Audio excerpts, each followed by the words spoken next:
Excuse me, everyone.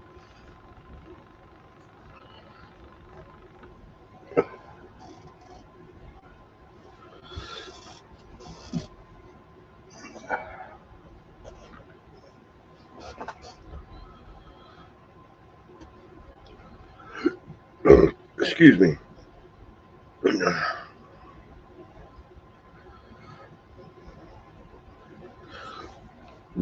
I'm going to check. Bannon nodded. Filthy savages, he muttered, and spat through his teeth again. Could have been some of them, I suppose. That band of Aielmen had caught up, 300 or 400 strong. They trotted down the slope and crossed the stream no more than 50 paces from the wagons. A number raised a hand in greeting. Matt did not recognize them, but a good many Aiel had heard of Randall Thor's friend, he who wore the hat, and whom it was better not to gamble against. Across the stream and up the next slope, well, those bodies might as well not have existed. Bloody Aiel, Matt thought. He knew that Aiel avoided Tinkers, ignored them, if not why. But this? I don't think Hey, so. single mother, how you doing? See, it burns, Vanna. Talmanis and the other two were right where he had left them, of course. When Matt told them what lay ahead, Hope you're and doing the well. parties had to be told off. They nodded And thanks for grimly, stopping by. Garrett muttering and disbelieving. Tinkers? We will camp here, Matt added. He expected some comment. There was light left for a few more miles, and these three had gotten caught up in how far the band could move in a day to the point of laying wagers. But Elysian just said, I'll send a man down to signal the ships before they get too far ahead. Maybe they felt the way he did. Unless they swung all the way over to the river, there would be no avoiding at least the sight of vultures scattering into the sky from the burial parties. Just because a man had seen death did not mean he had to enjoy it. For Matt's part, he thought another look at those birds would empty his stomach. In the morning, there would be only graves, safely out of earshot. The memory would not go out of his head, though, even after his tent was raised at a hilltop where it might catch a breeze off the river if one ever decided to rise. Bodies hacked by killers, ravaged by vultures. Worse than the battle around Kyrian against the Shido. Maidens had died there, but he had not seen any, and there had been no children. How's your evening or A day tinker going, would not single fight mother? even to defend his life. Nobody killed traveling people. He picked at his beef and beans and retired to his tent as soon as he could. Even Elysian did not want to talk, and Talmanis looked tighter than ever. Word of the killing had spread. There was a quiet over the camp Matt had heard before. Usually the darkness would be broken by at least a little raucous laughter and sometimes songs, off-key and off-color, until the bannermen drove a handful who would not admit they were tired to their blankets. Tonight was like the times they had found a village with the dead unburied, and refugees who had their little from bandits. Few could laugh or sing, and those who could were usually silenced by the rest.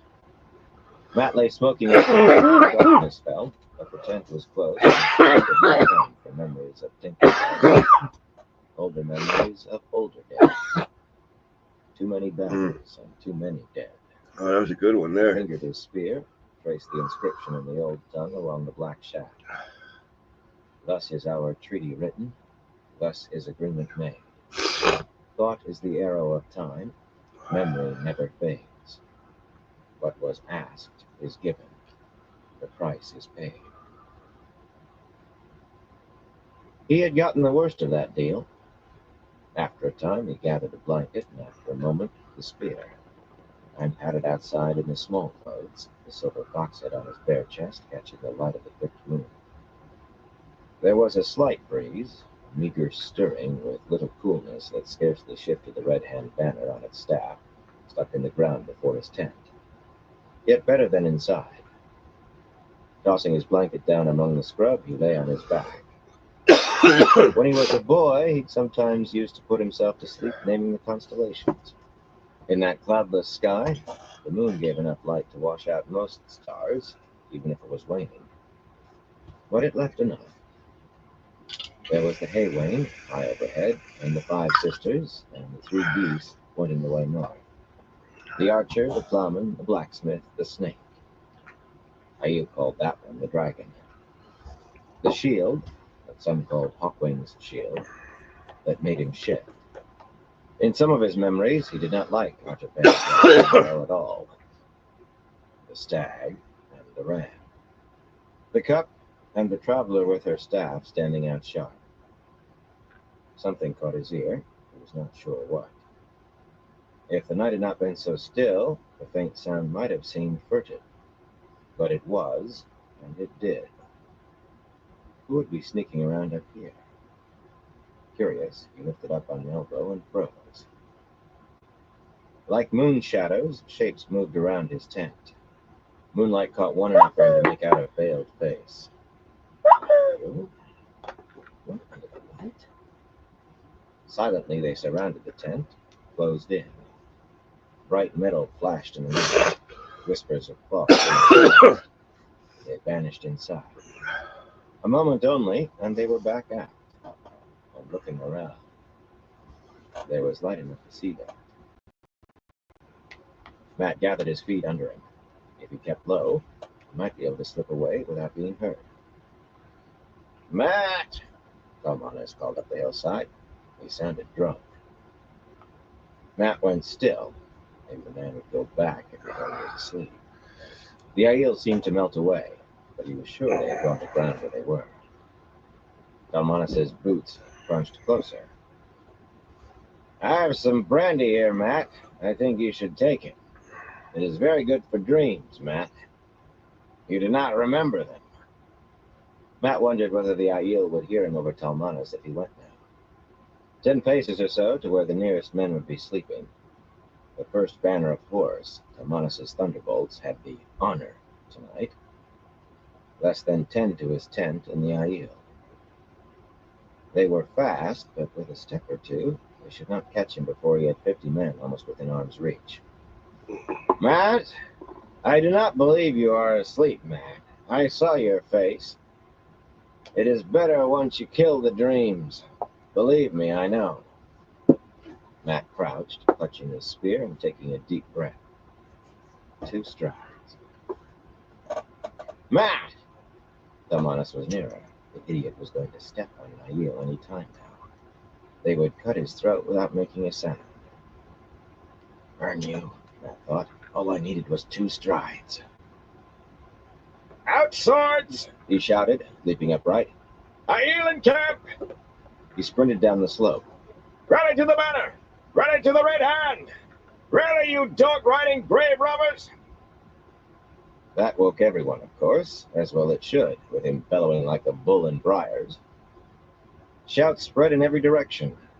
Drums began beating assembly, trumpets sounding rally. Men of the first horse roared out of their blankets, racing toward the banner, waving swords. Still, the fact was, the Aiel had a shorter distance to run than the soldiers, and they knew what they were after. Something, instinct, his luck, being Taviran, that certainly did not hear anything over the racket, made him turn just as the first veiled shape appeared behind, as if springing out of the air. No time to think. He blocked the thrust of a stabbing spear with the haft of his spear, but the Aiel caught his return sword and kicked him in the belly. Desperation gave Matt strength to keep his legs straight with no air in his lungs. He twisted aside frantically from his spearhead that sliced his ribs, flipped the Aiel's legs out from under him with his own spear haft, and stabbed him through the heart. Life, but he hoped it was a him. He jerked the spear free just in time to face the onslaught. I should have run when I first had the bloody chance. He worked the thing like a quarterstaff as fast as he ever had in his life, spinning, blocking away lancing Aiel spear points, no time to strike back. Too many. I should have kept my bloody mouth shut and run. He found breath again. Rally, you pigeon-gutted sheep stealers! Are you all dead? Clean out your ears and rally! Wondering why he was not dead yet, he had been lucky with one Aiel, but nobody had enough luck to face this. He suddenly realized he was no longer alone. A skinny Carianan in his small clothes fell nearly under his feet with a shrill yell, only to be replaced by a Tyran with his shirt flapping and sword swinging.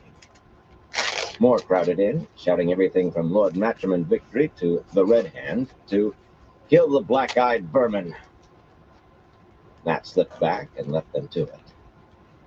The general who leads in the front of a battle is a fool. That came from one of those old memories, a quote from somebody whose name was not part of the memory. A man could get killed in there. That was pure metcalf. In the end, it was a sheer matter of numbers. A dozen Aiel, and if not the whole band, several hundred, who managed to reach the hilltop before it was done. 12 Aiel dead, and because they were Aiel, half again as many of the band, with twice that or more bleeding if still alive to groan, while they were tended. Even with his brief exposure, Matt stung and bled at half a dozen places, at least 3 of which he suspected would need stitching. Be right back. His spear made a good walking staff as he limped around to where Tomanis was stretched out on the ground, with Derrid tying a tourniquet around his left leg. Tomanis' white shirt, hanging loose, glistened darkly in 2 places. "It seems," he panted, "Nerem will get to try his hand as a seamstress on me again. Burn him for a ham-fisted bull." Nerem was his serving man, and mended his master as often as his master's clothes. "Will he be all right?" Matt asked softly. Derrid shrugged. He wore only his breeches. "He is bleeding less than you, I think." He glanced up. He would have a new scar to add to the collection on his face. "As well you got out of their way, Matt. It is clear they were after you." "Good not to give them what they came for." Wincing, Tomanis struggled to his feet with the aid of an arm over Derrid's shoulder. "It would be a shame to lose the band's luck to a handful of savages in the night." Matt cleared his throat. "That's the way it seemed to me, too." The image of the Aiel vanishing into his tent welled up in his mind, and he shivered. Why under the light would Aiel want to kill him? Nelisian appeared from where the dead Aiel were laid out in a row. Even now he had his coat on, though not buttoned. He kept frowning at a bloodstain on the lapel. Maybe his blood, maybe not. "Burn my soul, I knew those savages would turn on us sooner or later. I expect they came from that lot who passed us earlier." "I doubt it," Matt said. "If they had wanted me, they could have had me spitted and over the fire for dinner before any of you knew it." Matt made himself hobble over and studied the Aiel, taking the lantern someone had brought to aid the moonlight. The relief of finding only men's faces nearly unhinged his knees. He did not know any of them, but then he did not really know many Aiel. "Shido, I expect," he said, returning to the others with the lantern. They could be Shido. They could be Dark Friends. He knew all too well that there were Dark Friends among the Aiel. And Dark Friends, of course, 1 second, did have everyone. reason to want him dead. "Tomorrow," Derrid said, "I think we should try to find one of those Aes Sedai across the river. Talmanis here will live, unless all the brandy leaked out of him, but some of the others might not be so fortunate." Nelisian said nothing, but his grunt spoke volumes. He was Tyrant, after all, with less love than Matt for Aes Sedai. Matt did not hesitate in agreeing. He would not be letting any Aes Sedai channel at him. In a way, every scar marked a small victory. Another time he had avoided Aes Sedai. But he could not ask a man to die. Then he told them what else he wanted. "A ditch," Talmanis said in tones of disbelief. "All the way around the camp?" Elysian's pointed beard quivered. "Every night? And a palisade?" Derrid exclaimed. Glancing around, he lowered his voice. There were still quite a few soldiers about, falling away the dead. "There will be a mutiny, Matt." "No, there won't," Matt said.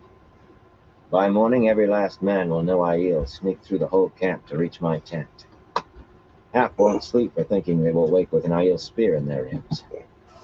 You 3 make sure they understand the fact that a palisade just might keep Aiel from sneaking in again. At the least, it would slow them down. Now go away and let me get a little sleep tonight." After they had gone, he studied his tent. Long slashes in the walls where Aiel had gone in stirred in the fitful breeze. Sighing, he started to return to his blanket in the scrub, then hesitated. That noise that had alerted him. The Aiel had not made another, not a whisper. A shadow made as much noise as an Aiel. So what had it been? Leaning on his spear, he limped around the tent, studying the ground. He was not sure what he was looking for. Soft Aiel boots had left no marks that he could make out by lantern light. Two of the tent ropes hung where they had been cut, but he set the lantern down and fingered the ropes. That sound could have been taut rope being sliced, but there was no reason to cut these to get inside. Something about the angle of the cuts, the way they lined up with one another, caught his attention. Taking up the lantern, he cast around. A wiry bush not far away had been trimmed along one side, thin branches with small leaves lying on the ground. A very neat trimming, perfectly flat, the severed branch ends smooth as though planed by a cabinet maker. The hair on the back of Matt's neck stirred. One of those holes in the air that Rand used had been opened here. Bad enough that Aiel had tried to kill him, but they had been sent by somebody who could make one of those gateways, Rand called them. Right, if he was not safe from the Forsaken with the band around him, where was he safe? He wondered how he was going to sleep from now on with watchfires around his tent. And guards. A guard of honor, you could call it, to take some of the sting away, to stand sentry around his tent. Next time, it would probably be 100 Pollock or 1,000, with a handful of Aiel. He wasn't important enough for that. If they decided he was too important, the next time it could be one of the Forsaken. Blood and ashes. He had never asked to be Taviran, never asked to be tied to the dragon's bloody reborn. Blood and bloody... Soil crunching underfoot warned him, and he spun, swinging the spear with a snarl. Barely in time, he stopped the slashing blade as Oliver screamed and fell flat on his back, wide-eyed at the spear. What in the bloody pit of doom? Matt snapped. The boy stopped to swallow. They say 50 Aiel tried to kill you in your sleep, Lord Matt. But you killed them first. And I wanted to see if you were all right. And Lord Dorian bought me some shoes, see? He raised a shod foot. Muttering under his breath, pulled Oliver to his feet. That wasn't what I meant. Why aren't you in Mayroan? Didn't Adorian find somebody to look after you? She just wanted Lord Adorian's coin, not me. She had 6 children of her own. Master Burden gives me lots to eat, and all I have to do is feed and water his horses and rub them down. I like that, Lord Matt. He will not let me ride them, though. The throat cleared.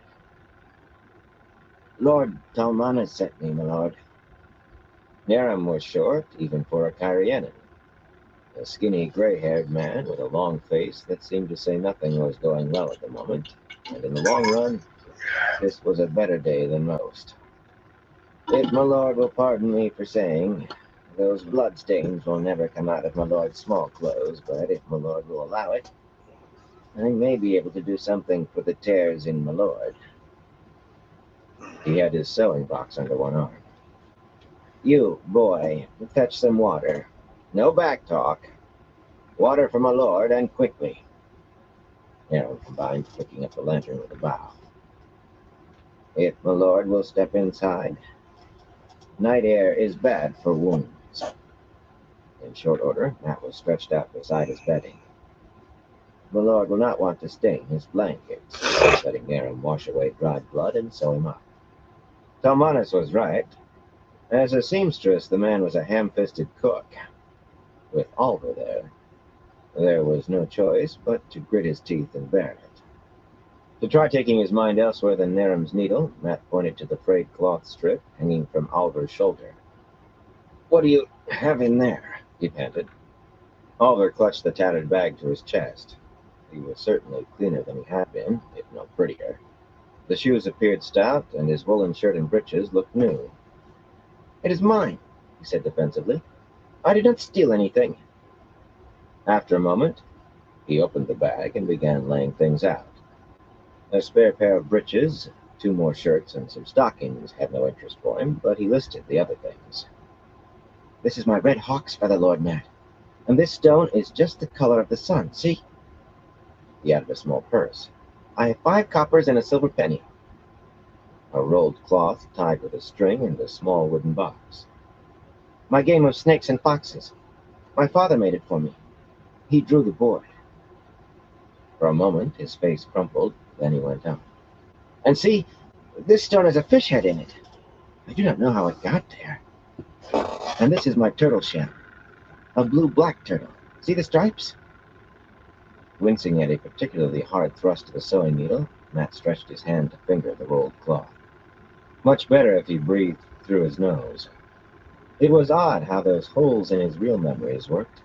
He could remember how to play snakes and foxes, but not ever playing it. "That's a fine turtle shell, Oliver. I had one once. A green basker." Stretching his hand the other way, he reached his own purse. He dipped out 2 gold Carianan crowns. "Add these to your purse, Oliver. The man needs a little gold in his pocket." Stiffly, Oliver began stuffing things back into his scrip. "I do not beg, Lord Matt. I can work for my supper. I am not a beggar." "Never meant to say you are." Matt cast around hurriedly for some reason to pay the boy 2 crowns. I need someone to carry messages for me. Can't ask any of the band. Busy soldiering. Of course, you'd have to take care of your own horse. I could not ask anybody to do it for you." Oliver sat up straight. "I would have my own horse?" he said incredulously. "Of course. There is one thing. My name is Matt. You call me Lord Matt again, and I'll tie your nose in a knot." Bellowing, he jerked half upright. "Burn you, Narrow. That's a leg, not a bloody side of beef." "As my lord says," Narrow murmured, "my lord's leg is not a side of beef. Thank you, my lord, for instructing me." Oliver was feeling his nose hesitantly, as if considering whether it could be tied in a knot. Matt settled back with a groan. Now he had saddled himself with a boy, and had done the lad no favor, not if he was nearby the next time the Forsaken tried to reduce the number of Tavirn in the world. Well, if Rand's plan worked, there would be one less Forsaken. If Matt Coffin had his way, he intended to stay out of trouble and out of danger until there were no Forsaken. Chapter 23. To understand a message. Grendal managed not to stare as she entered the room, but her Stryth gown went dead black before she could control herself and return it to a blue mist. Samael had done enough to make anyone doubt that this chamber was in the grand hall of the council in Ilium, but then she would be very surprised if anyone but he ever penetrated this far uninvited into Lord Bren's apartments. The air was pleasantly cool. In one corner rose the hollow cylinder of an exchanger. Glow bulbs, bright and steady, stood oddly in heavy gold candle holders, giving much better illumination than candles or oil lamps ever could. A small music box sat on the marble mantelpiece, producing from its memory the soft strains of a sound sculpture that very likely had not been heard outside this room in well over 3,000 years, and she recognized several of the artworks on the walls. She paused in front of Seren Toll's Tempo of Infinity, not a copy. "One might think you had looted a museum, Samael." It was hard to keep the envy from her voice, and when she saw his faint smile, she realized she had failed. Filling 2 silver-chased goblets with wine, he handed her one. "Only a stasis box. I suppose people tried to save what they could in the last days." His smile pulled at that awful scar across his face as he beamed around the chamber, with a special fondness for the Zara board projecting its field of still transparent boxes in the air. He had always liked the more violent games. Of course, a Zara board meant his stasis box had been filled by someone who followed the Great Lord. Possession of a single once human playing piece had meant imprisonment at the least on the other side. What else had he found? sipping her wine and suppressing a sigh. It was from the here and now. She had hoped for a delicate satare or one of the exquisite comolades. She stroked her gown with beringed fingers. I found one as well, but beyond strife, it contained the most appalling collection of useless rubbish. After all, since he had invited her here and let her see this, it was a time for confidences. Small confidences. How sad for you. Again that faint smile. He had found something more than playthings and pretties. On the other hand, he went on, think how awful it would have been to open a box and rouse a nest of Caphar, say, or a Jumara, or one of Agenor's other little creations. Did you know there are Jumara loose in the blight? Full grown, though they'll never transform now. They call them worms. He laughed so hard at that he shook. Grendel smiled a good deal more warmly than she felt inside, though if her gown changed color, it was by a hair. She had had an unpleasant, in fact almost fatal experience with one of Agenor's creations. The man had been brilliant in his way, but mad. None but a madman would have made the golem. You seem in very good mood. Why should I not be? He said expansively. I all but have my hands on a cache of Angreal, and who can say what else? Do not look so surprised. Of course I've known that the rest of you have been trying to look over my shoulder in hopes I will lead you to it. Well, it will do you no good. Oh, I will share, but after it's mine, and after I have first choice. Sprawling in a heavily gilded chair, or perhaps it was solid gold, that would be like him. He balanced one boot atop the toe of the other and stroked his golden beard. Besides, I sent an emissary to Althor, and the answer was favorable. Grendel almost spilled her wine. It was? I heard that he killed your messenger. If her knowing that much shook him, he held it in. He even smiled. Althor killed no one. Andres went there to die. Do you think I wanted to wait on couriers or pigeons?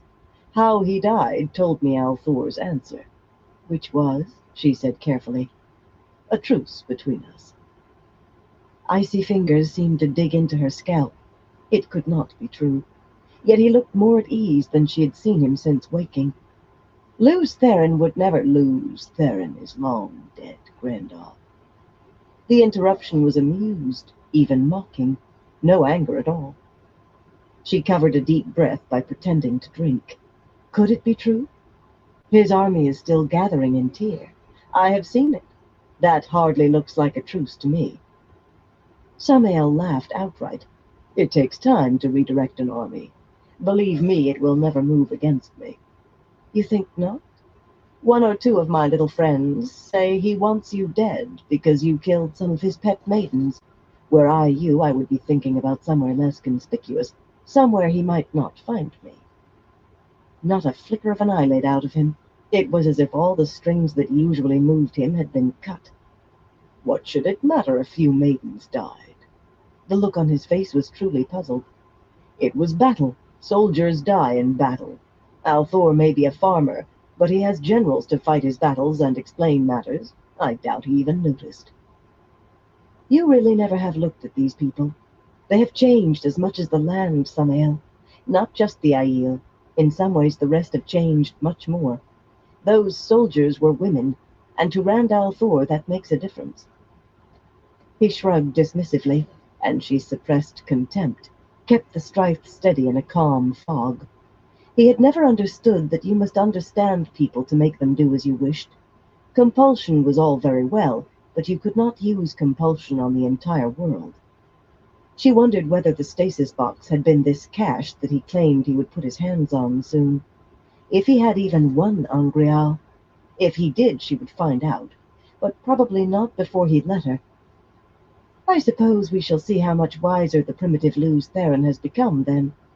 She raised a doubting eyebrow, managed a smile of her own. No reaction. Where had he found this leash for his temper? Luz Theron's name alone should have been enough to loose it. If he fails to chase you out of Ilion like a Kosa scampering up a tree, perhaps That might be waiting too long, he cut in smoothly. Too long for you, that is. Is that supposed to be a threat, Samael? Her gown shifted to a pale rose, but she let it stay. Let him be aware she was angry. I thought you learned long ago that threatening me is a mistake. No threats, Grendel, he replied calmly. All of his pressure points had gone numb. Nothing seemed to shift him out of that amused coolness.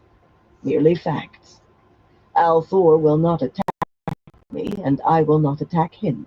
And of course I agreed not to aid any other chosen should Althor find them. All very much in accordance with the Great Lord's commands, wouldn't you say? Of course. She kept her face smooth, but the strife had gone a deeper rose, losing some of its mistiness. In part, the color was still anger. There was more to this, but how was she to find out? Which means, he continued, that on the day of return I will very likely be the only one remaining to face Althor.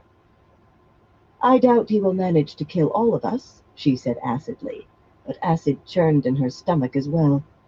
Too many of the chosen had died. Samael had found a way to stand aside until the last. It was the only explanation. You think not? Not even if he learns where you all are? That smile deepened. I'm sure I know what Demondred is scheming, but where is he hiding? Where is Semirag? Messana? What about Asmodean and Lanfear? Mogedion? Those cold fingers returned, imprinting themselves on her skull. He would not lounge there and talk this way. He would not dare suggest what he was suggesting unless... Asmodean and Lanfear are dead, and I am sure Mogedion must be too. She was surprised to hear her own voice, hoarse and unsteady. Wine did not seem to dampen her dry throat. And the others? It was just a question. His voice was not in the slightest insistent. It sent a shiver through her. I've told you what I know, Samael, which is nothing. When I am nameless, I will choose who stands just below me. That one will have to be alive to receive the Great Lord's touch. Are you saying you've been to Sheol Ghul? That the Great Lord promised you? You will know all when it is time and not before. But a small advice, Grendel. Prepare now. Where are they? Her mind worked furiously. He must have had that promise. He must. But why him?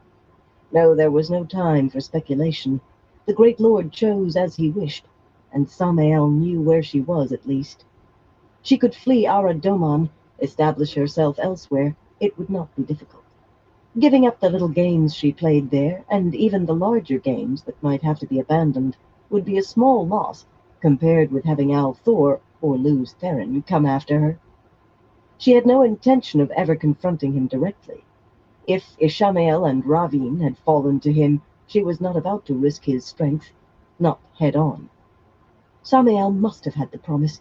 If he died now, he was certainly holding Saidin. He would be mad to say these things otherwise, and he would feel the instant she embraced Saidar. She would be the one to die. He must have had it. I do not know where Demondred or Semirag is. Messana is in the White Tower. That is all I know. I swear it. A tightness in her chest loosened when he finally nodded. You will find the others for me. It was not a question. All of them, Grendel. If you want me to believe anyone dead, show me a corpse. She very much wished she dared turn him into a corpse. Her gown rippled through violent shades of red, echoing the anger and fear and shame that rippled through her uncontrollably. Very well. Let him think her cowed for the moment. If he fed Messana to Althor, if he fed them all to Althor, so be it, so long as that kept Althor from her own throat. I will try. Do more than try, Grendel. More than try. When Grendel was gone, the gateway back to her palace in Aradaman closed. Samael let the smile dissolve on his face. His jaws ached from holding it. Grendel thought too much. She was so used to making others act for her that she failed to think of acting for herself. He wondered what she would say if she ever discovered that he had manipulated her as deftly as she had manipulated so many fools in her time. He would wager everything that she never saw his real purpose. So, Masana was inside the White Tower. Masana in the tower and Grendel in Ardaman. Had Grendel been able to see his face then, she would have known real fear. Whatever happened, Samael intended to be the one still standing on the day of return, to be named Nameless and defeat the Dragon Reborn. Chapter 24. An Embassy. Turning away from the musicians on the street corner, a perspiring woman puffing at a long flute and a red-faced man plucking a 9-string bittern, Egwene threaded her way through the crowd with a light heart. The sun stood high in the sky, molten gold, and the paving stones were hot enough to burn through the soles of her soft boots. Sweat dripped from her nose, her shawl felt like a heavy blanket even looped loosely over her elbows, and there was enough dust in the air that she already wanted to wash, yet she smiled. Some people eyed her askance when they thought she was not looking, which almost made her laugh. That was how they looked at Aiel. People saw what they expected to see, and they saw a woman in Aiel garb, never noticing her eyes or her height. Hawkers and peddlers cried their wares, competing against the shouts of butchers and candle-makers, the rattle and clatter from silversmiths and potters' shops, the squeal of ungreased axles. Rough-tongued wagon drivers and men walking alongside ox carts loudly contested the way with dark-lacquered sedan chairs and sober coaches with house sigils on the doors. There were musicians everywhere, along with tumblers and jugglers. A knot of pale women in riding dresses carrying swords swaggered by, imitating how they imagined men behaved, laughing too raucously, and pushing their way in a manner that would have started a dozen fights in 100 paces had they been men. A blacksmith's hammer rang on his anvil. In general, a babble and hum of bustle hung in the air, the noise of a city that she'd almost forgotten among the Aiel. Perhaps she had missed it. She did laugh then, right there in the street. The first time she had heard the noise of a city, it had nearly stunned her. Sometimes it seemed that wide-eyed girl had been someone else. A woman working her bay mare through the crowd turned to look at her curiously. The horse had small silver bells tied in her long mane and tail, and the woman had more bells in the dark hair that hung halfway down her back. Pretty, she could not have been much older than Egwene, but she had a hardness to her face and a sharp eye, and no fewer than 6 knives at her belt, one nearly as large as an Aiel's. A hunter for the horn, no doubt. A tall, handsome man in a green coat, 2 swords on his back, watched the woman ride on. He was probably another. They seemed to be everywhere. As the crowd swallowed the woman on the bay, he turned and saw Egwene looking at him.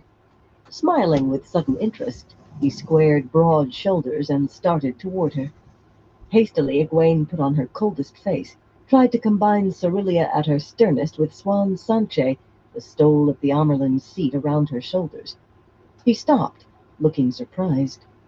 As he turned away, she distinctly heard him growl, "Flaming Aiel." She could not help laughing again. He must have heard, despite the noise, because he stiffened, shaking his head. But he did not look back. The source of her good mood was twofold. One was the wise ones finally agreeing that walking in the city provided as much exercise as walking around it outside the walls. Cerealia, in particular, did not seem to understand why she wanted to spend a minute more than she had to among throngs of wetlanders, especially cramped inside walls. Mostly, though, she felt good because they had told her that now the headaches that had puzzled them so were completely gone. She had not been able to hide them altogether. She could return to Tel Iran soon. Not in time for the next meeting, 3 nights off, but before the one after. That was a relief in more ways than one. An end to having to sneak into the world of dreams. An end to laboriously working everything out for herself. An end to being terrified the wise ones would catch her and refuse to teach her anymore. An end to needing to lie. It was necessary. She could not afford to waste time. There was too much to learn, and she could not believe she would have time to learn it all. But they would never understand. Aiel dotted the crowd, both in Karinsor and in Guyshine white. The Guyshine went where they were sent, yet the others might well be inside the walls for their first time, and quite possibly their last. The Aiel really did not seem to like cities, though a good many had come in 6 days ago to see Mangin hang.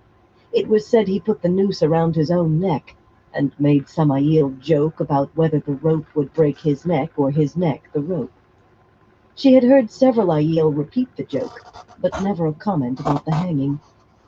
Rand had liked Mangin, she was sure of it. Berelain had informed the Wise Ones of the sentence as though telling them their wash would be ready the next day, and the Wise Ones had listened the same day. Egwene did not think she would ever understand Aiel. She was very much afraid she did not understand Rand anymore. As for Berelain, Egwene understood her all too well. That one was only interested in men who were alive. With thoughts like those, it took an effort to regain her good mood. The city was certainly no cooler than outside the walls. In fact, with no breeze and people so close, it might have been hotter, and nearly as dusty, but at least she was not trudging along with nothing to look at but the ashes of Foregate. A few more days and she would be able to learn again, to really learn. That put a smile back on her face. She stopped near a wiry, damp-faced illuminator. It was easy to tell what he was, or had been.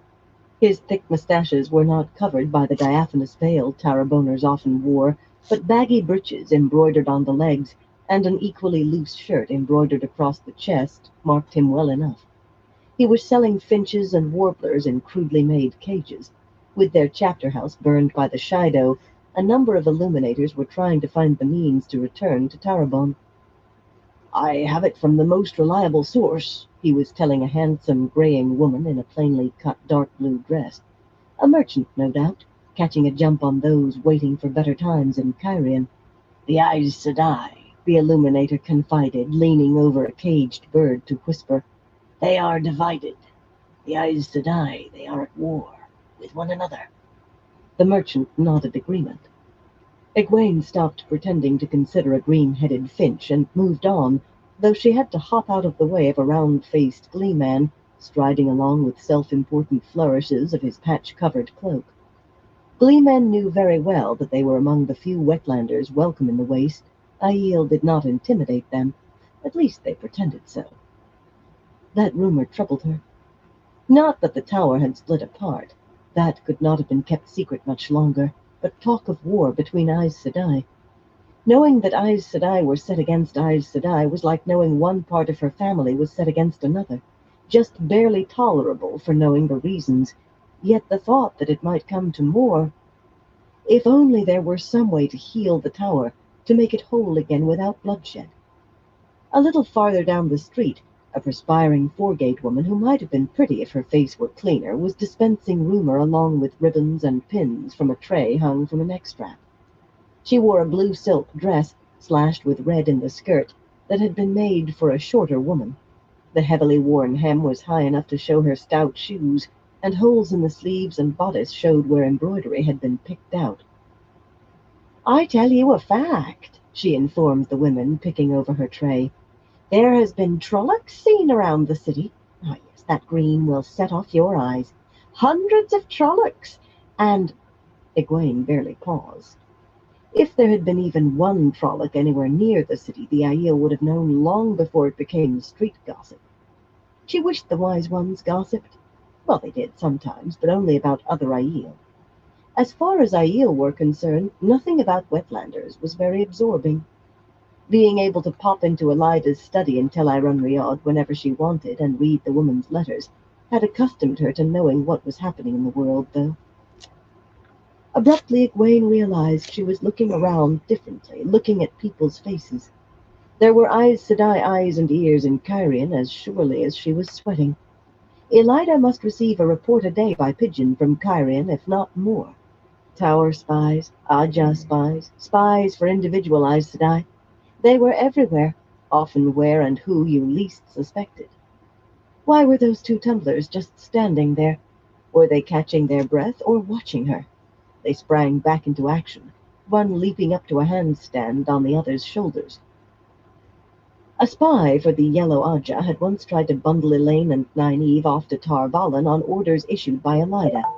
Egwene did not actually know that Elida wanted her as well, but assuming anything else would be very foolish. Egwene could not make herself believe that Elida would forgive anyone who had worked closely for the woman she'd opposed. For that matter, some of the Aes Sedai in Salidar probably had eyes and ears here, too.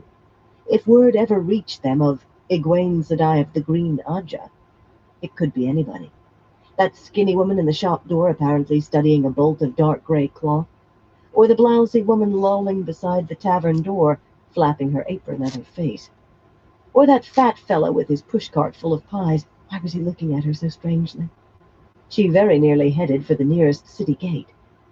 It was the fat fellow who stopped her, or rather the way he suddenly tried to cover his pies with his hands. He was staring at her because she had been staring at him. He was probably afraid an Aiel savage was going to take some of his wares without paying. Egwene laughed weakly. Aiel. Even people who looked her in the face assumed she was Aiel. A tower agent who was looking for her would walk right past. Feeling a good deal better, she went back to meandering through the streets, listening where she could. The trouble was, she had grown used to knowing things just weeks or days after they happened, and with a certainty that they had happened. Rumor might cross 100 miles in a day or take a month, and it birthed 10 daughters every day. Today she learned that Swan had been executed because she unearthed the Black Aja, that Swan was Black Aja and still alive, that the Black Aja had driven those Aes Sedai who were not black from the tower. They were not new tales, only variations on old. One news story, spreading like fire in the summer meadow, was that the tower had been behind all the false dragons. That made her so angry she stalked away stiff-backed every time she heard it. Which meant she did a good bit of stiff-backed stalking. She heard that Andorans in Arengil had declared some noblewoman queen, Daelin, the name varied, now that Morghese was dead, which might be true, and that Aes Sedai were running around Arab Doman doing very improbable things, which was certainly untrue. The prophet was coming to Cairhien. The prophet had been crowned king of Gildan. No, Amadisia. The dragon reborn had killed the prophet for blasphemy. The Aiel were all leaving. No, they meant to settle and stay. Berelain was to be crowned on the Sun Throne. A skinny little man with shifty eyes nearly got himself beaten by his listeners outside a tavern for saying that Rand was one of the Forsaken, but Egwene stepped into that without thought. Have you no honor? She demanded coldly. The four short-faced men who had been on the point of grabbing the skinny fellow looked at her. They were Cairhienan, not all that much taller than she, but much bulkier, with the broken noses and sunken knuckles of brawlers, yet she held them where they stood with her sheer intensity. That and the presence of Aiel in the street, they were not fool enough to become rough with an Aiel woman, as they thought in those circumstances. If you must face a man for what he says, face him one at a time in honor. This is not battle. You shame yourselves to go 4 at 1. They stared at her as if she were mad, and slowly her face reddened. She hoped they thought it anger. Not how dare you pick on someone weaker, but how dare you not let him fight you one by one. She had just lectured them as if they followed Ji Ito. Of course, if they did, there would have been no need to lecture. One of the men ducked his head in a sort of half-bow. His nose was not only crooked, the tip was missing. He is gone now. Mistress, can we go too? It was true. The skinny man had used her interference to vanish. She felt a flash of contempt. Running because he feared to face 4. How could he bear the shame? Like she was doing it again. She opened her mouth to say that of course they could, and nothing came out. They took her silence for assent, or maybe excuse, and hurried away, but she barely noticed them go. She was too busy staring at the back of a mounted party making its way up the street. She did not recognize the dozen or so green-cloaked soldiers forcing a path through the crowd, but who they escorted was a different matter.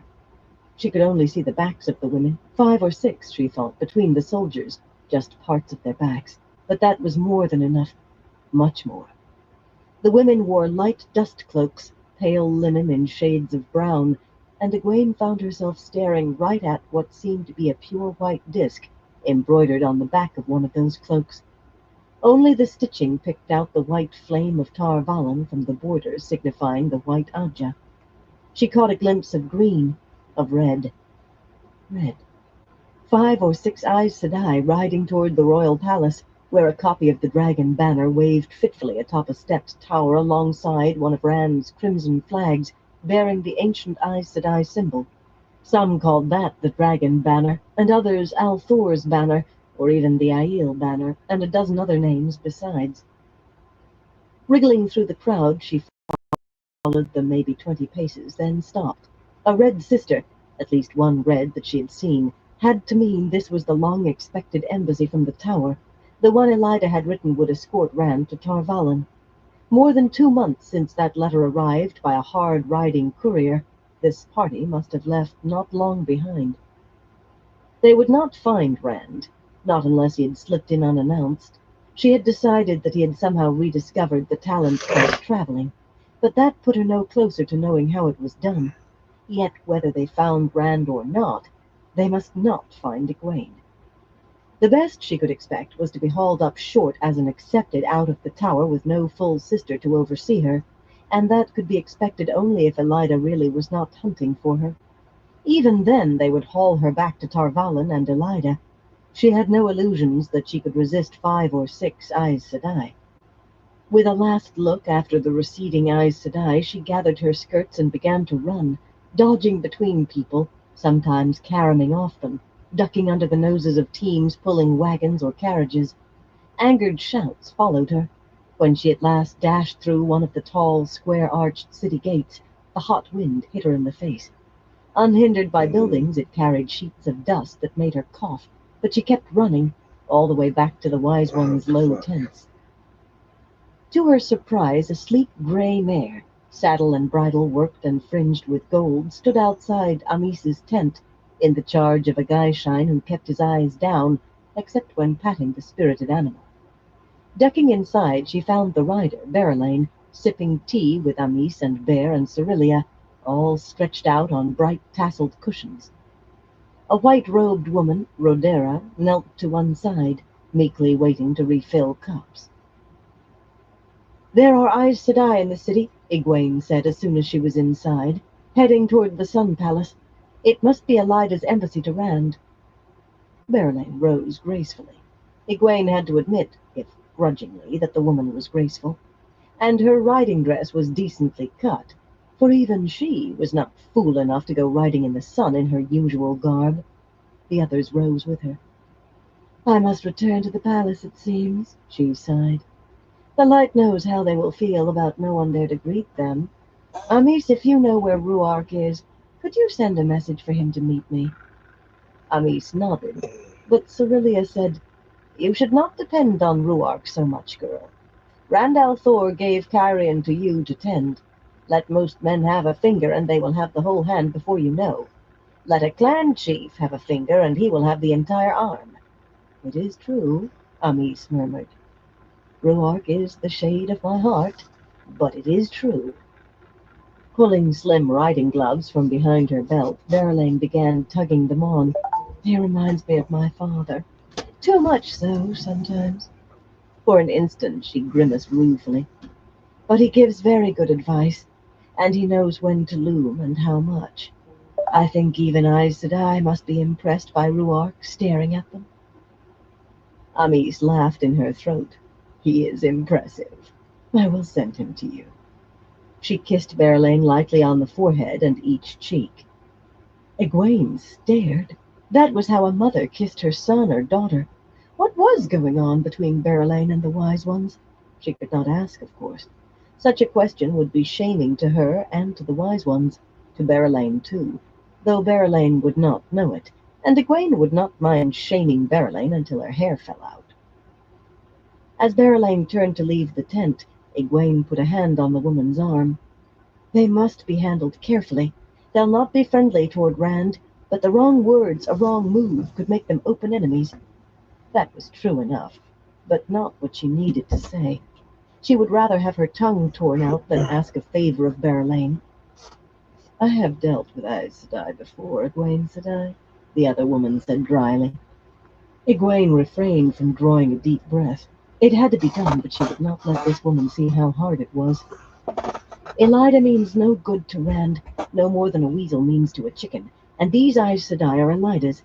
If they learn of an Aes Sedai on Rand's side here where they can reach her, they might just disappear one day soon after. Looking into Berelane's unreadable face, she could not make herself say more. After a long moment, Berelane smiled.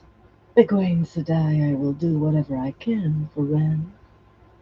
Both smile and tone of voice insinuated.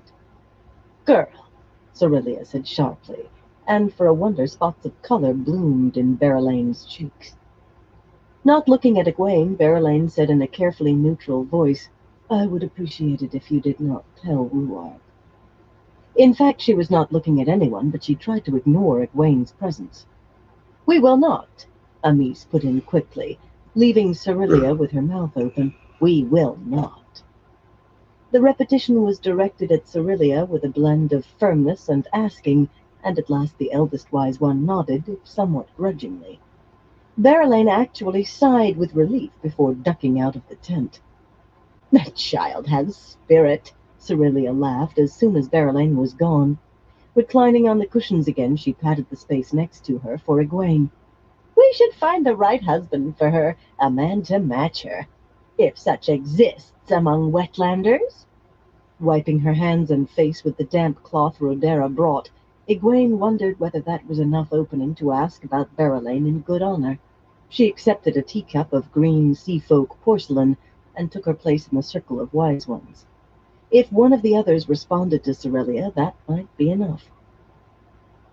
Are you certain these Aes Sedai mean harm to the Karakarn? Amis asked instead. Egwene colored, thinking about gossip when there were important matters to attend. Yes, she replied quickly. Then more slowly, at least, I don't know that they mean to harm him exactly. Not intentionally, anyway. Elida's letter had mentioned all the honor and respect he deserved. How much did a former Red sister think any man who could channel deserved? But I don't doubt they will want to control him somehow, make him do what Elida wants. They aren't his friends. How much were the Salidar Aes Sedai his friends? Light, she needed to talk with Nynaeve and Elaine. And they will not care that he is the Karakarn, Cerelia grunted sourly. You believe they will try to harm you? Bear asked, and Egwene nodded. If they discover I'm here, she tried to cover a shiver by sipping her mint tea. Whether as a handle on Rand or as an unsupervised accepted, they would do their best to haul her back to the tower. They'll not leave me free if they can help it. Elida will not want Rand listening to anyone but her. Bear and Amis exchanged grim looks. Then the answer is simple. Cerelia sounded as if it had all been decided. You will stay among the tents, and they will not find you. Wise ones avoid Aes Sedai in any case. If you remain with us a few more years, we will make a fine wise one of you. Egwene almost dropped her cup. You flatter me, she said carefully. But sooner or later I will have to go. Cerelia did not look convinced. Egwene had learned to hold her own with Amis and Bear after a fashion, but Cerelia... Not soon, I think, Bear told her, with a smile to take the sting out. You have much to learn yet. Yes, and eager to get back to it, Amis added. Egwene struggled not to blush, and Amis frowned. You look odd. Did you overuse yourself this morning? I was sure you had recovered enough. I have, Egwene said hastily. Truly, I have. I haven't had a headache in days. It was just running back here, and the crowd in the city was more than I remembered, and I was so excited I didn't breakfast very well. Cerelia motioned to Rodera. Bring some honey bread, if there is any, and cheese, and any fruit you can find. She poked Egwene in the ribs. A woman should have some flesh to her. That from a woman who looked as if she'd been left in the sun till most of her flesh had dried away. Egwene did not really mind eating. She had been too excited to eat this morning, but Cerelia watched every bite go down, and her scrutiny made swallowing a little difficult. That and the fact that they wanted to discuss what to do about the Aes Sedai. If the Aes Sedai were hostile to Rand, they would have to be watched, and a way found to safeguard him. Hey, Even read Cerelia real was a free, bit man. edgy about the possibility that they might be putting What's themselves against depressing? Aes Sedai directly. Not afraid. It was going against custom that made them uneasy. But whatever was necessary to protect the Karakarn had to be done.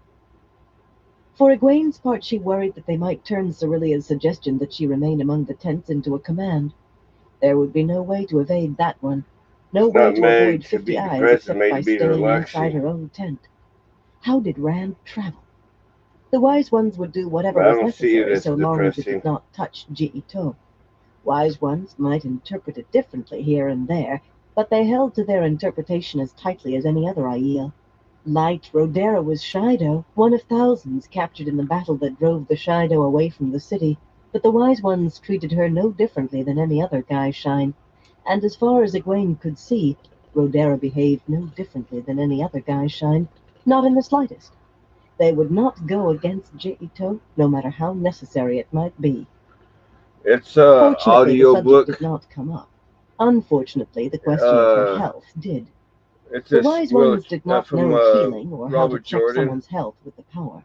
Instead, they tested with their own methods. Some seemed familiar from when she had studied under Nynaeve to become a wisdom, peering into her eyes, listening to her heart through a hollow wooden tube. Some were distinctly Aiel. She touched her toes until she felt dizzy, jumped up and down in one place until she thought her eyes would bounce out of her head, and ran around the Wise One's tents until spots swam before her, then had water poured over her head by a Gaishine, drank as much as she could hold, gathered up her skirts, and ran some more. Aiel were great believers in hardiness. Had she been a step too slow, But it's had pretty she much just an staggered to a audio book. halt before Amis said she could, they would have decided her health was not sufficiently recovered after all. When Cerelia finally nodded and said, "You are as sound as a maiden, girl," Egwene was swaying and gulping for air. A maiden would not have been, she was sure. Still, she felt pride. She had never thought of herself as soft, but she knew very well that before she began living with the Aiel, she would have fallen on her face halfway through the test. Another year, she thought, and I will run as well as any Far Dar-I-Smai. On the other hand, she was hardly up to returning to the city. She joined the Wise Ones in their sweat tent. For once they did not make her pour water over the hot rocks. Rodera did that, luxuriating in the damp heat as it relaxed her muscles, and only left because Ruark and two other clan chiefs, Timolan of the Miagoma and Indirian of the Kodara, joined them, tall, massive, graying men with hard, sober faces. That sent her diving out of the tent to hastily wrap her shawl around her. She always expected to hear laughter when she did that, but the Aiel never seemed to understand why she hurried from the sweat tent whenever men came in. It would have fit right into Aiel humor if they had, but luckily they just did not make the connection, for which she was very glad. Gathering the rest of her clothes in her arms from the neat piles outside the sweat tent, she hurried back to her own. The sun was sitting low now, and after a light meal she was ready to fall asleep, too tired to even think of Tel'aran'rhiod, too tired to remember most of her dreams either. That was something the Wise Ones had been teaching her, but most of those she did remember were about Gawain. Chapter 25. Like Lightning and Rain. For some reason, when Coenda came to wake her in the gray before dawn, Egwene felt refreshed despite her dreams, refreshed and ready to see what she could learn in the city. One long yawn and stretch and she was on her feet, humming as she washed and dressed hurriedly, hardly taking the time to brush her hair properly.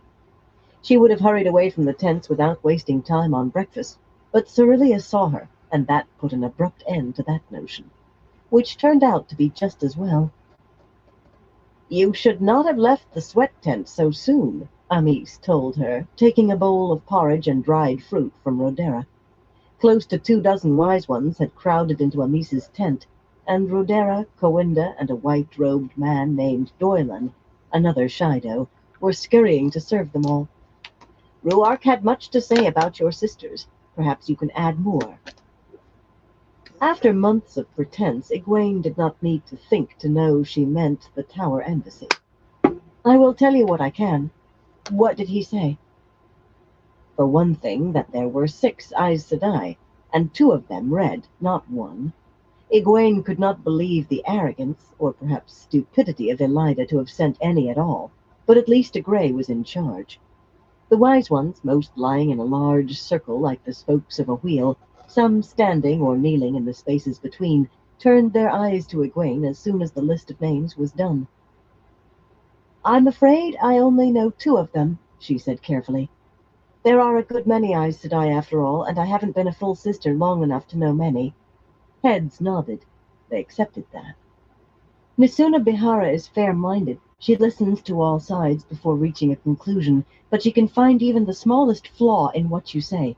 She sees everything, remembers everything. She can glance at a page once and repeat it back word for word, or the same for a conversation she heard a year ago. Sometimes she talks to herself, though, speaks her thoughts without realizing it.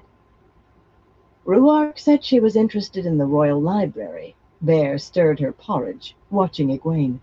He said he heard her mutter something about seals. A quick murmur rippled through the other women, silenced when Cerelia cleared her throat loudly. Spooning up porridge, there were slices of dried plum and some kind of sweet berries in hers. Egwene considered. If Elida had put Swan to the question before she was executed, then she knew of 3 seals that were broken. Rand had 2 hidden. Egwene wished she knew where. He did not seem to trust anyone of late.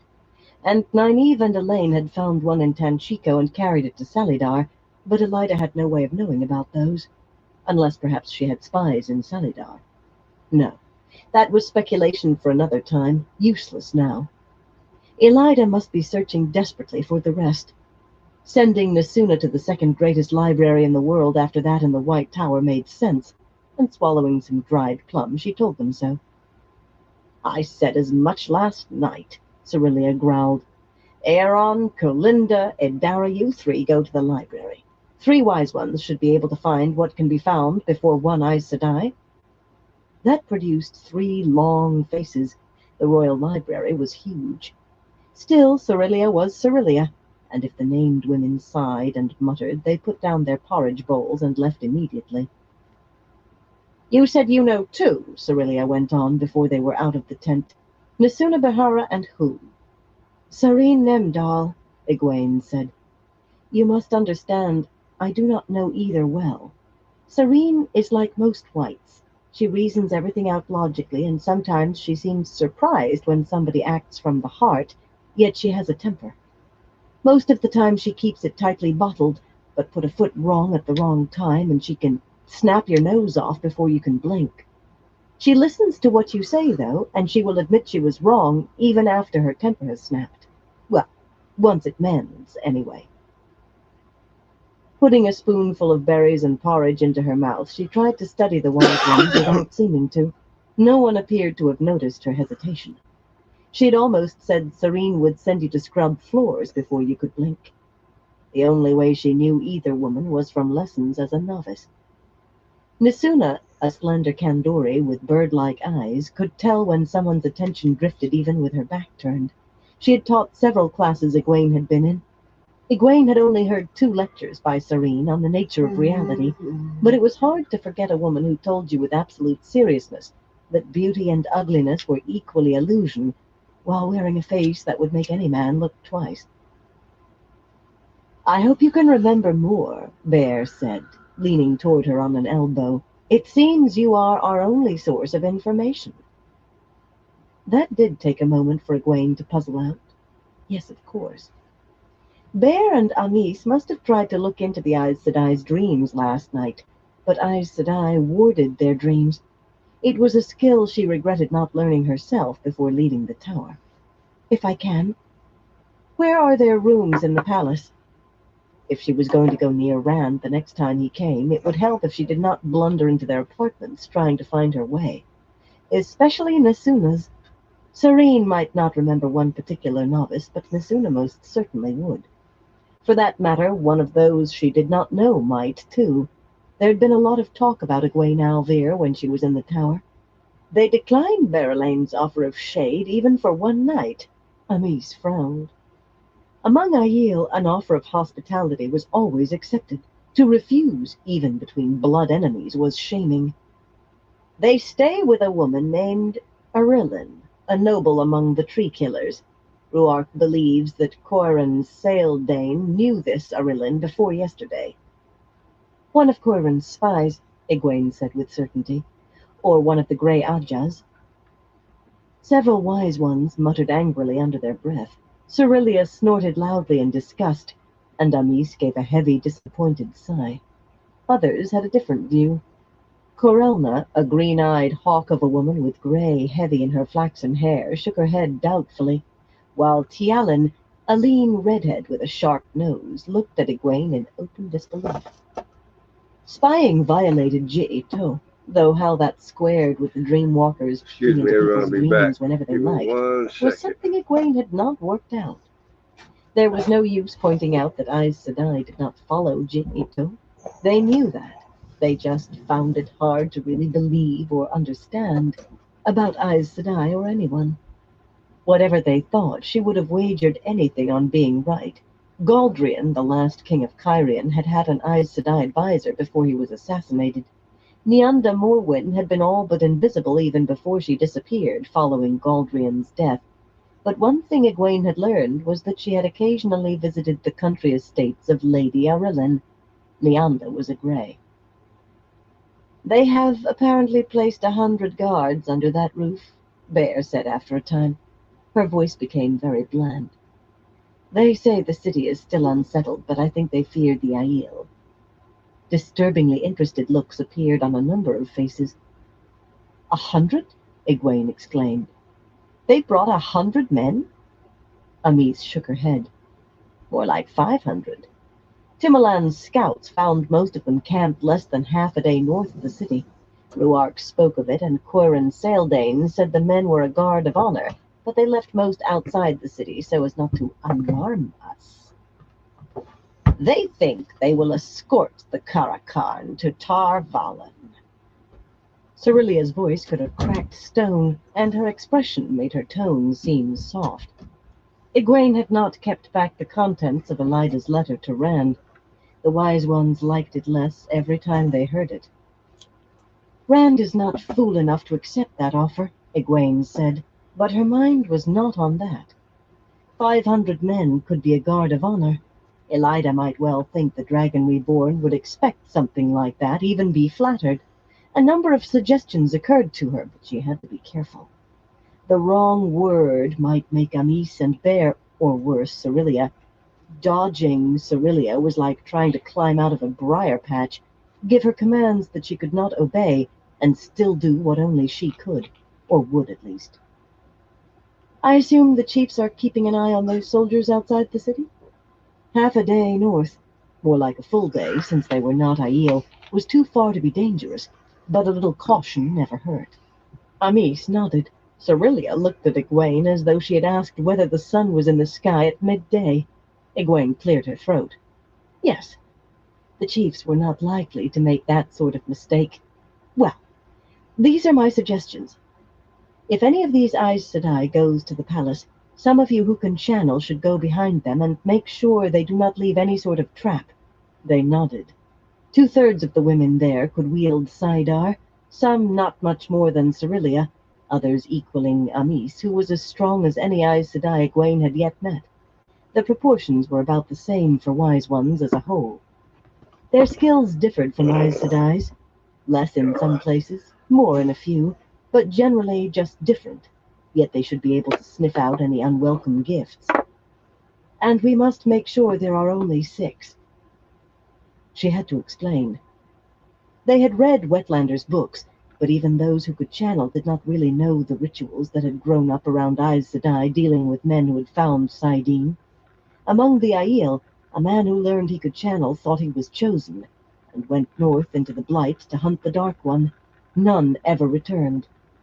For that matter, Egwene had not known the rituals either until she went to the tower. The stories she had heard before seldom bore any resemblance to the truth. Rand can handle 2 women at once, she finished. She knew that for a fact. He might even be able to handle 6, but if there are more than they've put themselves forward to be, then it is proof they have lied at the least, even if just by leaving something out. She almost winced at their frowns. If you lied, you incurred tow toward whoever you lied to. But in her case, it was necessary. It was.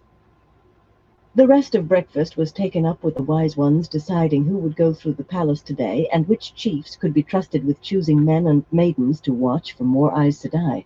Some might be reluctant to put themselves against Aes Sedai in any way. The wise ones did not say that right out, but it was clear enough from what they did say, often sourly. Others might think any threat to the Karakarn, even from Aes Sedai, could best be handled by the spear. A few of the wise ones seemed to have moved toward that opinion too.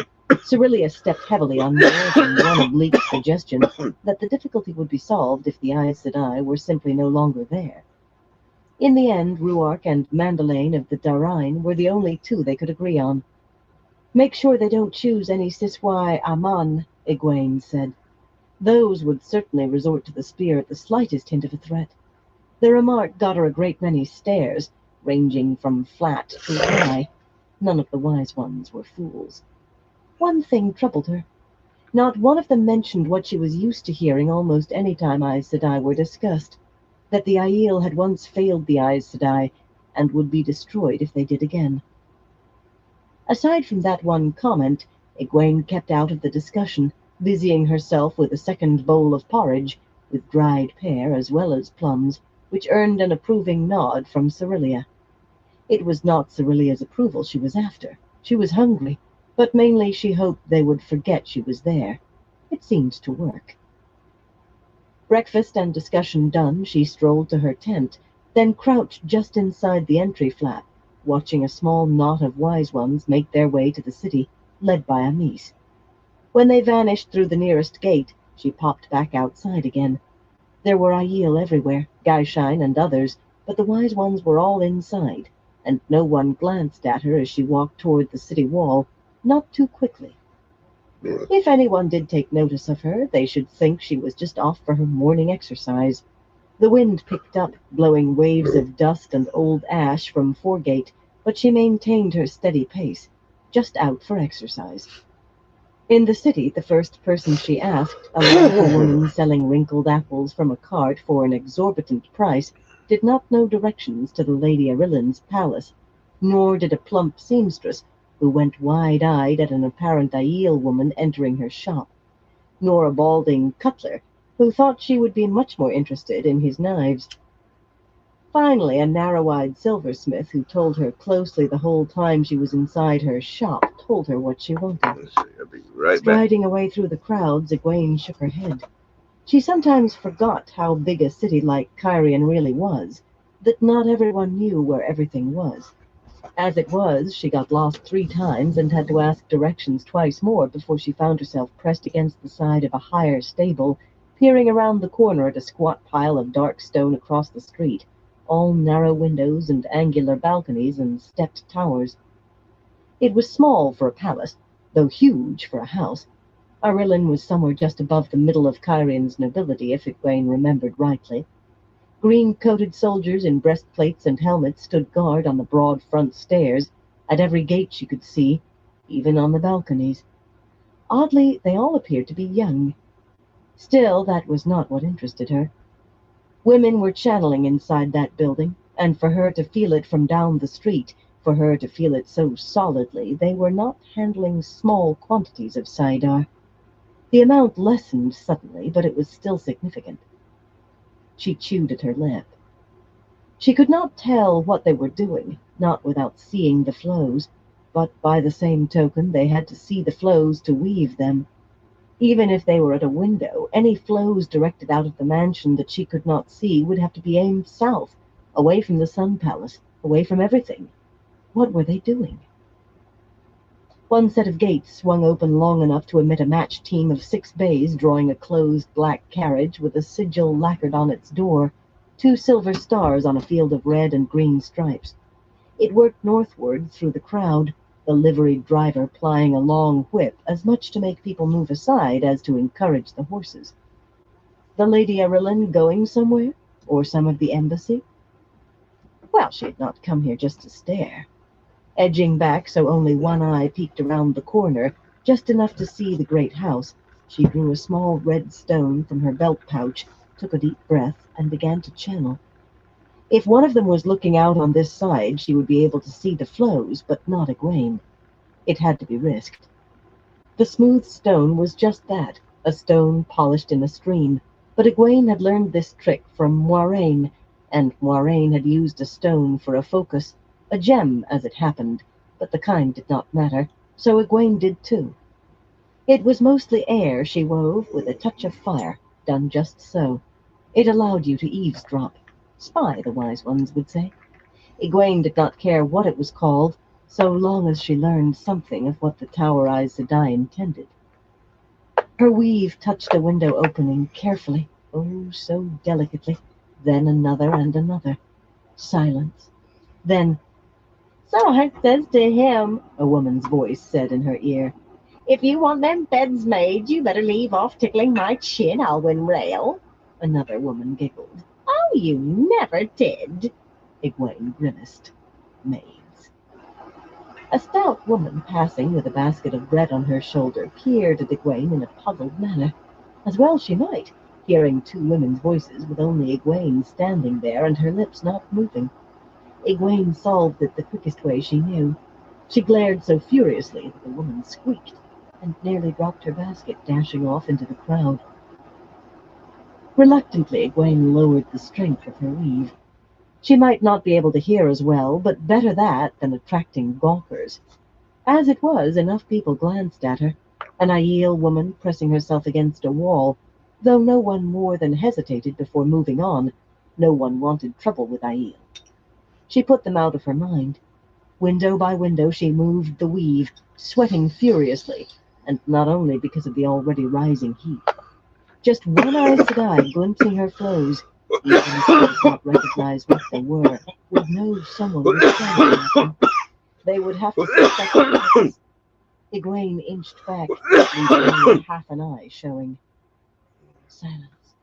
Silence. A rustle of some sort. Someone moving? Slippers on a carpet? No words, though. Silence. A man muttering, apparently emptying chamber pots and not at all pleased. Ears hot, she hurried on. Silence, silence, silence. Really believe this is Even in a whisper, as it seemed, the woman's voice sounded rich and full of herself. "We must be prepared for any eventuality, Coiron," another woman replied in a voice like an iron rod. "I heard an arresting rumor." A door closed firmly, cutting off the rest. Egwene slumped against the stable's stone wall. She could have screamed with frustration. The Grey sister who was in charge, and the other had to be one of the Aes Sedai, or she would never have spoken so to Coiron. None better to say what she wanted to hear, and they had to walk away. What arresting rumor? What eventualities? How did they need to prepare? The channeling inside the manor changed again, increasing. What were they? Drawing a deep breath, she began again, doggedly. As the sun climbed higher, she heard a great many usually unidentifiable noises, and a good bit of servants' gossip and chatter. Somebody named Sari was going to have another baby, and the Aes Sedai were to have wine from Arendrim, wherever that was, with their midday meal. The most interesting news was that Arilyn had indeed been in that carriage, off to meet her husband in the country. For all the good knowing that did. A whole morning wasted. The front doors of the mansion swung wide, liveried servants bowing. The soldiers did not stiffen, but they did look more attentive. Nisuna Bihara walked out, followed by a tall young man who seemed to have been carved from a boulder. Egwene released her weave hastily, released Saidar, and took a deep, calming breath. This was no time to panic. Nisuna and her warder conferred, then the dark-haired brown sister peered down the street, first one way, then the other. She was definitely looking for something. Egwene decided that perhaps it was a good time to panic after all. Pulling herself back slowly so as not to draw Nisuna's sharp eye, she whipped around as soon as she was out of the woman's sight, gathered her skirts, and ran. bulling her way into the crowd. For all of 3 strides she ran. Then she struck a stone wall, bounced off, and sat down in the street so hard that she bounced again on the hot paving blocks. Dazed, she stared up, becoming more dazed by the heartbeat. The stone wall was Gawain, staring down at her, looking as stunned as she. His eyes were the most brilliant blue, and those red gold curls. She wanted to wrap those around her fingers again. She felt her face going scarlet. You never did that, she thought firmly. It was only a dream. Did I hurt you? He said anxiously, beginning to kneel beside her. She scrambled to her feet, dusting herself off hurriedly. If she could have had a wish granted right then, it would be never to blush again. Already they had attracted a ring of onlookers. Wrapping an arm in his, she drew him down the street the way she had been going. A glance over her shoulder revealed only the milling throng. Even if Nasuna came to that very corner, she would see nothing more. Still, Egwene did not slow. The crowd gave way for an Aiel woman and a man tall enough to be Aiel, even if he did wear a sword. The way he moved said he knew how to use it. He moved like a warder. After a dozen paces, she reluctantly unwound her arm from his. He caught her hand before it got away, though, and she let him hold it as they walked. I suppose, he mused after a bit, that I am to ignore the fact that you are dressed like an Aiel.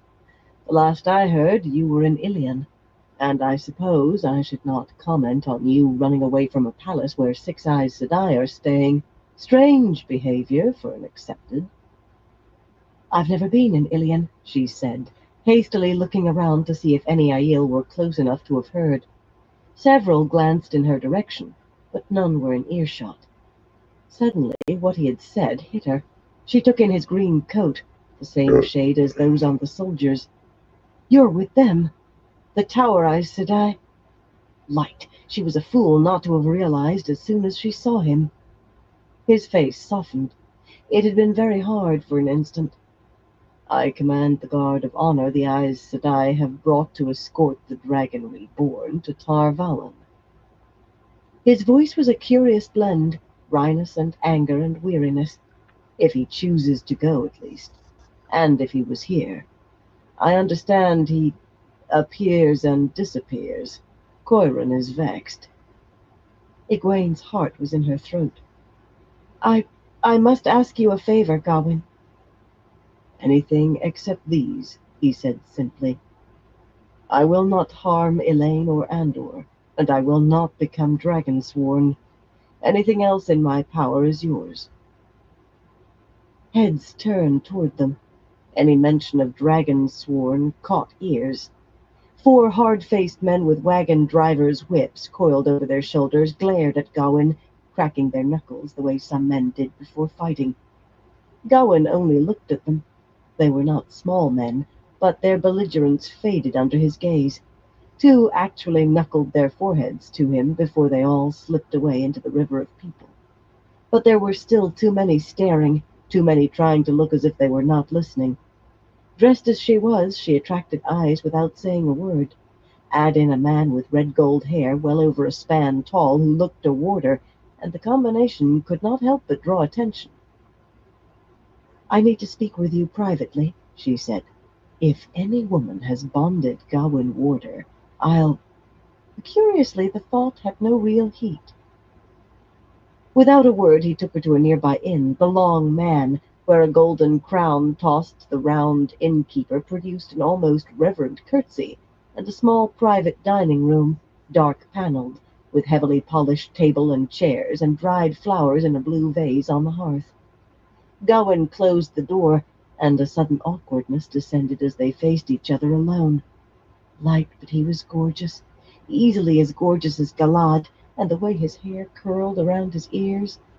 Gawain cleared his throat. The heat seems to get worse every day. He pulled out a handkerchief and wiped his face, then offered it to her. Abruptly realizing it was used, he cleared his throat again. I have another, I think. She produced her own while he was searching his pockets. Gawain, how can you serve Elida after what she did? The younglings serve the tower, he replied stiffly, but his head swung uneasily. We do as long as Swan Sanche. For a moment his eyes went icy cold, just for an instant. Egwene, my mother always used to say, even a queen must obey the law she makes or there is no law. He shook his head angrily. I shouldn't be surprised to find you here. I should have known you would be where Althor is. Why do you hate him? That had been hate in his voice, or she had never heard it. Gawain, he really is the Dragon Reborn. You must have heard what happened in Tyr. I do not care if he is the creator made flesh, he grated. Althor killed my mother. Egwene's eyes nearly popped out of her head. Gawain, no! No, he did not. Can you swear it? Were you there when she died? It's on every tongue. The Dragon Reborn took Caemlyn and killed Morghese. He probably killed Elaine, too. I can find no word of her. All the anger drained out of him. He slumped where he stood, head falling forward, fists clenched and eyes closed. I can find out nothing, he whispered. Elaine is unharmed, Egwene said, surprised to find herself right in front of him. She reached up and surprised herself again by running her fingers into his hair as she raised his head. It felt just as she remembered. Her hands flashed back as if burned. She was sure she would flush so crimson her face would ignite, except color stained Gawain's cheeks. Of course. He remembered, too, though only as his own dream. That truly should have set her face afire, but somehow it did the opposite. Gawain's blush steadied her nerves, even made her want to smile. Elaine is safe, Gawain. I can swear to that. Where is she? His voice was anguished. Where has she been? Her place is in Caemlyn now. Well, not Caitlin. Not so long as Althor might be there. But in Andor. Where is she, Egwene? I cannot tell you. I can't, Gawain. He studied her, face expressionless, then sighed. You are more Aes Sedai every time I see you. His laugh sounded forced. Do you know I used to think about being your warder? How is that for foolish? You will be my warder. She had not realized the words were coming out of her mouth until they did, but once they did, she knew they were true. That dream. Gawain kneeling for her to hold his head. It could have meant 100 things or nothing, but she knew. He grinned at her. The idiot thought she was joking. Not me, surely. Galad, I think. Though you'll have to beat away other Aes Sedai with a stick. Aes Sedai, serving girls, queens, chambermaids, merchants, farm wives. I've seen them all look at him. Don't bother claiming you don't think he's... The simplest way to silence that nonsense was to put a hand over his mouth. I do not love Galad. I love you. The man still tried to pretend it was a jest, smiling against her fingers. I cannot be a warder. I'm to be Elaine's first prince of the sword. If the Queen of Andor can be Aes Sedai, a prince can be a warder. And you will be mine. Push that through your thick skull. I am serious. And I love you. He stared at her. At least he was not smiling anymore. But he said nothing, just stared. She took her hand away. Well, aren't you going to say anything? When you wish for so long that you could hear something, he said slowly. And then, suddenly, with no warning, you do. It is like a lightning strike and rain on parched ground at the same time. You're stunned, but you cannot hear enough. I love you, I love you, I love you, she told him, smiling. Well? For answer, he picked her up and kissed her. It was every bit as good as the dreams. It was better. It was... When he finally set her down, she clung to his arms. Her knees did not seem to be working properly. My lady Aiel Egwene Aes Sedai, he said. I love you, and I cannot wait for you to bond me. Shedding mock formality, he added in a softer tone, I love you, Egwene Alvir. You said you wanted a favor. What? The moon on a necklace? I'll set a goldsmith to work within the hour. Stars to wear in your hair? I will... Don't Tell Coiron or the others that I am here. Don't mention me to them at all." She expected some hesitation, but he simply said, "They'll not learn of you from me, or from anyone else, can I help it?" He paused for a moment, then took her by the shoulders. "Egwene, I will not ask why you're here. No, just listen. I know Swan mired you in her schemes, and I understand that you feel loyalty to a man from your own village. That doesn't matter. You should be in the White Tower studying. I remember them all saying you were going to be a powerful Aes Sedai one day. Do you have a plan for returning without penalties?" She shook her head wordlessly, and he went on in a rush. "Maybe I can think of something if you don't first. I know you had no choice but to obey Swan, but I doubt Elida will give that much weight. Even mentioning the name Swan Sanche around her is nearly as much as your head is worth. I will find some way, somehow. I swear it. But promise me that until I do, you will not do anything foolish." His hands tightened for a moment, almost to the point of pain. "Just promise me."